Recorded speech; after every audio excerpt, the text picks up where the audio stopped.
This is SSPTV News, brought to you by Samsung Productions and the Hazleton Standard Speaker. We have an update on COVID-19 in our area from the Lehigh Valley Health Network next. Hello everyone, happy Friday, and thank you for watching. I'm Ken Carr with your local information.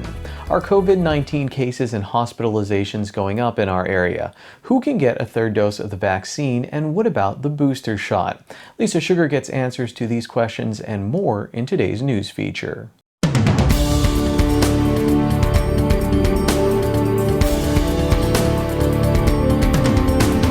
Today, I'm pleased to be joined by Dr. Jody Lanko, who is a physician and the vice chair of the Department of Medicine for Lehigh Valley Hospital in Hazleton, to give us an update on the COVID situation right here in our area. Dr. Lanko, thank you so much for being here. Is the Hazleton area seeing an increase in cases? Are the hospital beds starting to fill up, or is that not the case locally? So unfortunately, similar to the rest of the state, similar to some of our surrounding counties, we are all starting to see a slow trend upward, which has been happening over the past few months. But we've noticed it more over, I would say, the past 2 weeks. An increase in the number of cases usually followed by the increase in the hospitalizations, which usually follows the increased cases by a few weeks. And then unfortunately, about a month after the hospitalizations go up, that's when we start to see our increased number of deaths. So unfortunately, we are seeing that trend.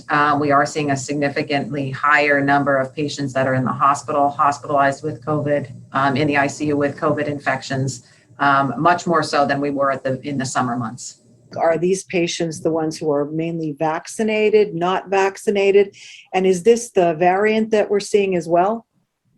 Yeah, so about I think over 99% of all COVID in the United States, 99.5% was the last number I read, is the Delta variant. So we were quickly taken over by the Delta variant as opposed to the native strain probably over the summer. So all of this is Delta. And yes, the vast majority, about 90% of the cases in the hospital are unvaccinated patients. So patients that either did not receive any vaccine or that we call under-vaccinated might have received one of their 2 shots and never went back for their second shot.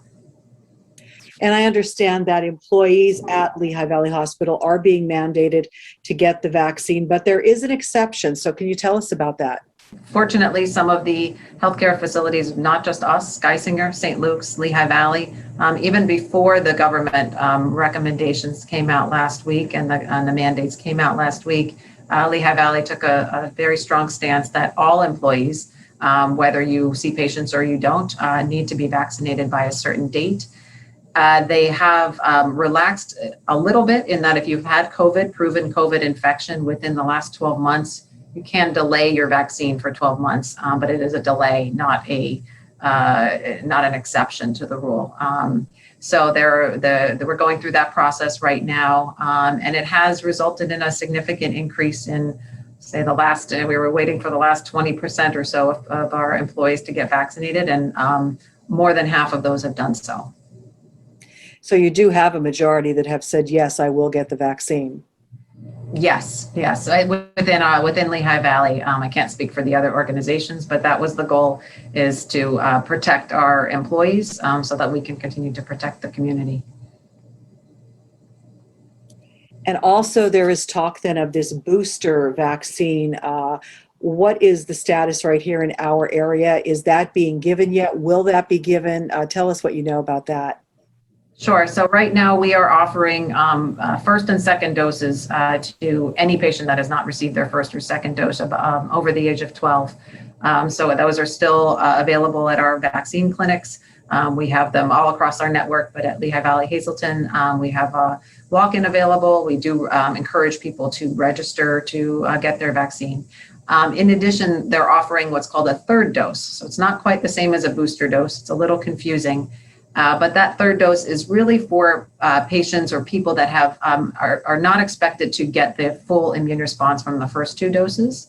So those are people that are on chemotherapy, that are on chronic prednisone, maybe some medications for autoimmune conditions. So those are specifically designed for that group of people. That is not the general public. So right now, we are not offering the third doses of the booster shots yet until the CDC and the FDA get together and come up with some more guidance about those, the booster shots.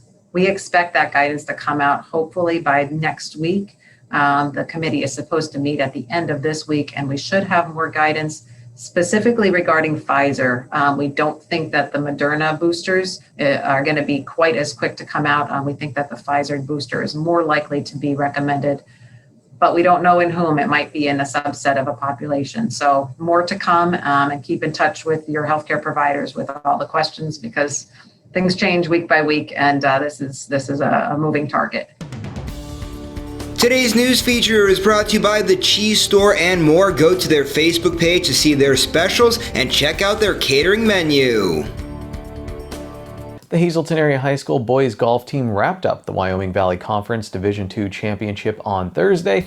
Let's go to the SSPTV Standard Speaker scoreboard. Connor Mateo led the Cougars with a 34. That's a 1 under par at the course in their clinching victory over Crestwood. We'll talk with some of the Cougars in next week's sports feature. MMI beat Wyoming Area with Thomas Mayernick and Cade Lutz scoring 40s. Ella Schneider scored 2 goals and Haley Kashak had a goal and 2 assists in Hazleton Area's loss to Berwick in girls soccer. In girls volleyball, Monoy Area beat Marion in a big Schuylkill League showdown. Abby Dudash had 28 digs for the Golden Bears and McKenna Cavanis posted 12 kills. In Tamaqua's win over Palmerton, Madison Baddock had 11 aces. Here's the Week 4 high school football schedule in our area. Hazleton Area hosts Pittston Area looking for their second straight victory. North Schuylkill tries to stay unbeaten at home against Palisades. Monoy Area is at Nativity. Palmerton is at Marion. And then on Saturday, Tamaqua and Shenandoah Valley are both on the road. Time now for weather on SSPTV News. Here's our weekend forecast from the National Weather Service. On Saturday, partly sunny with a high in the 70s. Saturday night, a slight chance of showers and thunderstorms, partly cloudy with a low in the 50s. Sunday, sunny with a high near 70 degrees. Sunday night, mostly clear with a low around 50 degrees. Monday, mostly sunny with a high near 70 degrees. Monday night, partly cloudy with a low in the 50s. Tuesday, mostly cloudy with a high near 70 degrees. And Tuesday night, mostly cloudy with a low in the 50s.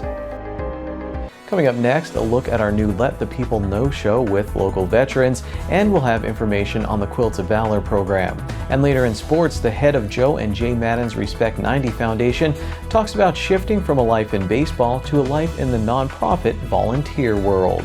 The 60th Weatherly Hill Climb will be held on Saturday and Sunday from 9 a.m. until 4 p.m. The event will have free admission and there will be free parking as well. On Saturday at 3 p.m., the Hazleton Unico will have a veterans ceremony at the Belle Italia Festival at Community Park. Veterans attending the ceremony are asked to call 570-497-4150 or 570-436-8265. You're invited to walk with the doctor on September 24th at 5 p.m. at the Greater Hazleton Rails to Trails. For more information, you can call 570-956-8302. SSPTV News would like to send sincere condolences to the family and friends of these recently departed. Perrier Kunkel of Freeland, the Mickey Wilczek Funeral Home will announce the arrangements. And Derek Weedis, age 60 of Hazleton, no services have been announced.